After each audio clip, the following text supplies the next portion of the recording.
মোদী ডাঙৰীয়াক আমি কিয় প্ৰধানমন্ত্ৰী বিচাৰিছো কাৰণ মোদী ডাঙৰীয়াৰ নেতৃত্বতে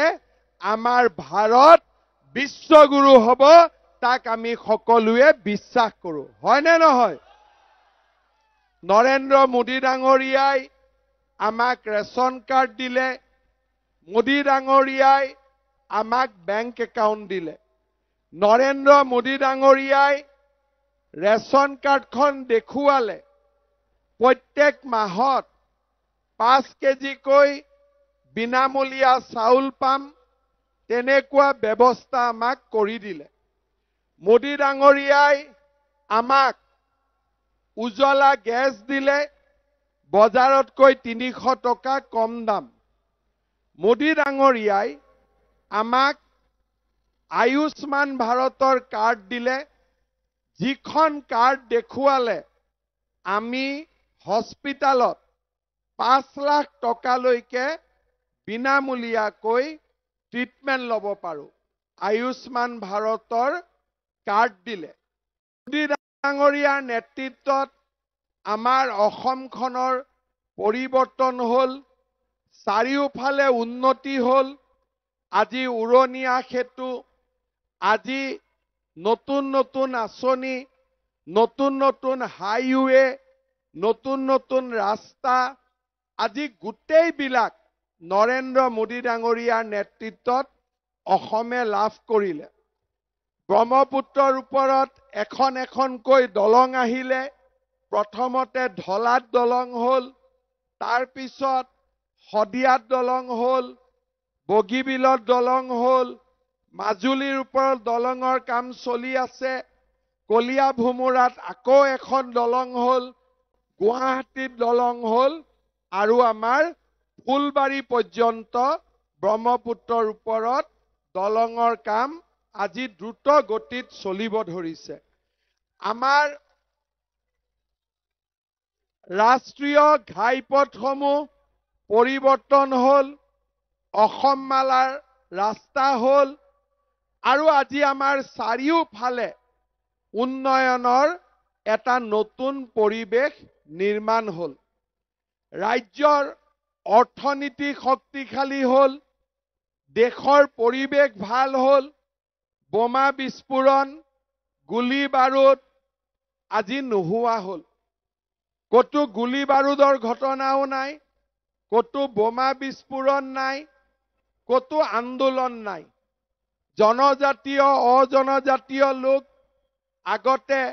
আমি দূৰ হৈ গৈছিলো এতিয়া আমি ওচৰ চাপি আহিলো অসমীয়া বঙালী ওচৰ চাপি আহিলে অসমীয়া হিন্দী ভাষী ওচৰ চাপি আহিলে আজি ইজনে সিজন আমি ওচৰ চাপি আহিলো আগতে অসমত বহাগ বিহু আহিব ৰাতি 2টালৈকে লৰা বুলে ঘৰৰ পৰা অহা নাই মাক বাপেকে চিন্তা কৰি থাকে যে কৰবাত বম ফুটিলে নেকি কৰবাত গুলিকাণ্ড হ'ল নেকি আজি কিন্তু কোনো মাকেই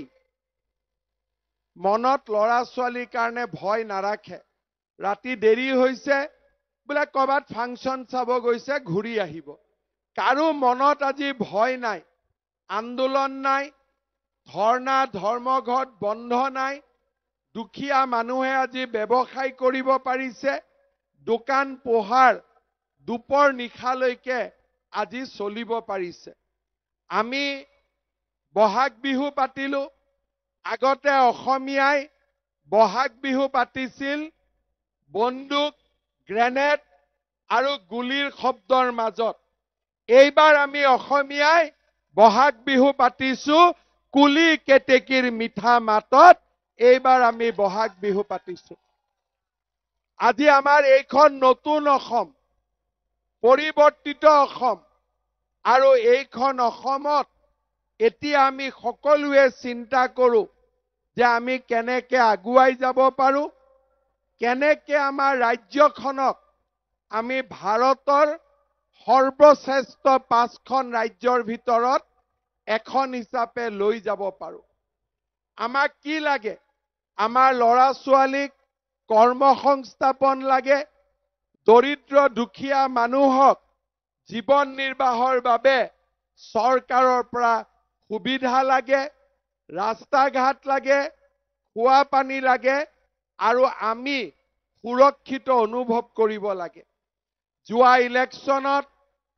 যেতিয়া ইলেকশ্যন কেম্পেইন হৈছিলে তেতিয়া মই কৈছিলো যে আমি অসমৰ ভাগ্যলৈ পৰিৱৰ্তন আনিম। আমি কৈছিলো যে চাকৰিত 1 টকাও ঘোষ দিব নালাগে। মানুহে মোক বিশ্বাস কৰা নাছিলে, কাৰণ আমাৰ অসমত অংগনবাদী চাকৰিটো কংগ্ৰেছৰ দিনত 4-5 লাখ টকা ঘোষ নিদিলে অংগনবাদীৰ চাকৰিও মানুহে নাপাইছিলে। আমি পৰিৱৰ্তন আনিলো। আজি 1 লাখ চৰকাৰী চাকৰি হল। কোনো দালালে 1 টকাও খাব নোৱাৰিলে আমি দুখীয়া মানুহক চৰকাৰী চাকৰি দিলো। আজি চাকৰি কোনে পায়? ৰিক্সা চালকৰ ল'ৰা, ঠেলা চালকৰ ল'ৰা, দৰিদ্ৰ মানুহৰ ল'ৰা ছোৱালী। আজি টিভিত যেতিয়া ৰিজাল্ট দিয়ে, গধূলি আপোনালোকে দেখে যে সৰু সৰু মানুহ, আৰ্থিকভাৱে পিছপৰা মানুহৰ পৰিয়ালত মেজিষ্ট্ৰেট হয়, DSP হয়, চৰকাৰী চাকৰি পায়। 3 বছৰত 1 লাখ চাকৰি অসমত কেতিয়াও কোনেও দিব পৰা নাছিল। 1 লাখ চাকৰি আমি এটা এটাকৈ টকা নিদিয়াকৈ